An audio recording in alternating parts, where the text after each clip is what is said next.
Semuanya sehat? Karena dengan cara seperti inilah seluruh aspirasi ini betul-betul bisa terserap. Ya, mana saja yang membutuhkan keringanan terkait masalah pembayaran BHPTB nanti kita sampaikan, mudah-mudahan sesuai dengan harapan. Ya, terima kasih. Ada lagi yang bertanya?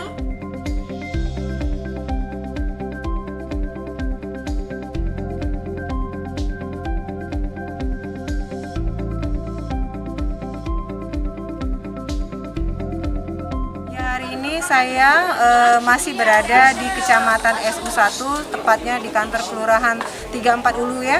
Walaupun bukan di kantornya, tapi memang kita berada di tempat salah satu destinasi wisata kebanggaan Kota Palembang, Baba Buncit. Dan tadi kita sudah melihat ke dalam, begitu luar biasanya ya, apa-apa yang sudah dimiliki oleh masyarakat Kota Palembang, salah satunya Baba Buncit.